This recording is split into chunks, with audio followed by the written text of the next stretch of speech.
this video, I will explain how avoidant attachment develops in childhood as an adaptive mechanism to the caregiving received by the child. You will learn how children at a very young age, from a year to 18 months old, learn to disconnect from their emotions. Yet the research shows that the emotions remain accessible in the body. So learning to get in contact with your emotions as an avoidantly attached adult is the way to heal this childhood wound. Understanding this will help you also if you suspect your child is avoidantly attached. So the story of how it was discovered that babies as young as 1 year old learn to disconnect from their emotions as a survival mechanism in order to keep the bond with the parent goes back to a study known as the strange situation.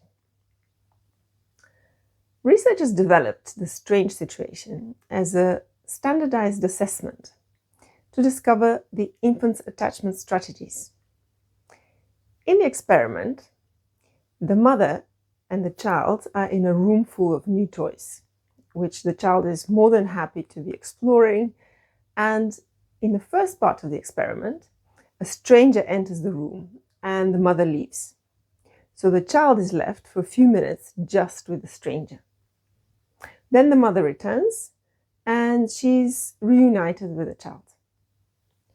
In the second part of the experiment, the mother and the stranger leave so that the child is left completely on its own for a few minutes, and then the mother returns. And it is in the reuniting with the mother that provides the clues to the attachment strategy that the child adopts. As we've explored in the previous video on secure attachment, securely attached children seek the safety of the mother on her return. Then they are soothed, and then they use the mother as a launching pad in a way to return to exploring. So having found the reassurance in the mother, they're able to engage in exploring behavior. But here's how children who have developed avoidant attachment react to this strange situation. They show very little distress upon separation. Unlike securely attached children who show distress when the caregiver leaves, children with avoidant attachment often show minimal or no distress. They may continue playing and exploring their surroundings, seemingly unconcerned by the caregiver's absence. When the caregiver returns, the children with avoidant attachment tend to avoid or ignore them. They may continue playing or look away, demonstrating very little interest in the reunion. And the reason why I say that they're seemingly unconcerned about the mother leaving or her returning is that this is their outward behavior. However, the researchers have found that subconsciously the child is still experiencing fear when the mother leaves and relief when she returns, because the skin conductivity changes rapidly and noticeably when the mother leaves and she returns.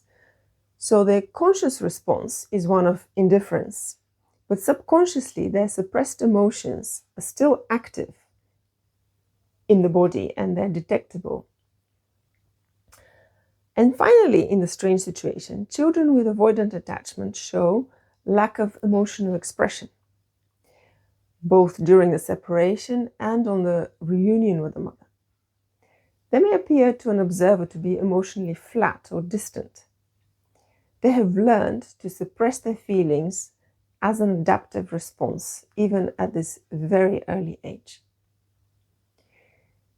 These behaviors reflect the underlying emotional detachment and avoidance that are very typical of avoidant attachment.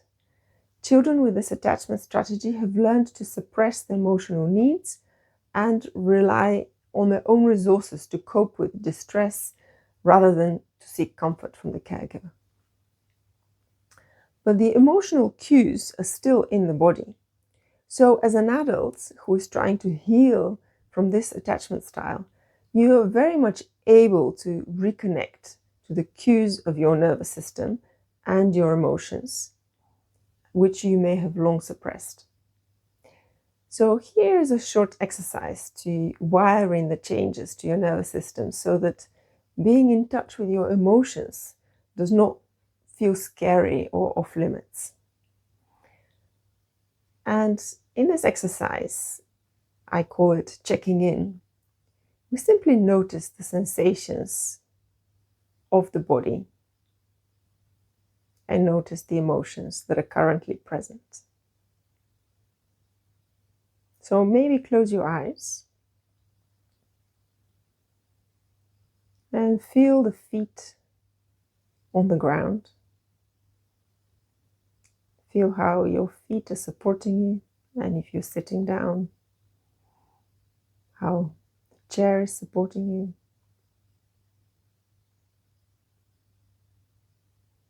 And check in.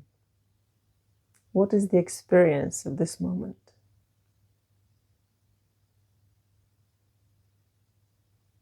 Maybe you feel a tightness in your chest area or in the belly. Notice the quality there.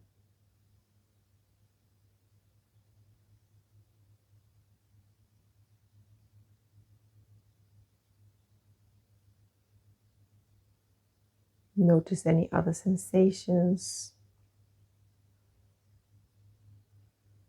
Maybe restlessness. And notice how it is okay in this moment to be in touch with these sensations and emotions that are felt. It is totally safe to experience your emotions and to experience your bodily sensations. Thank you for watching, and please let me know how I could support you.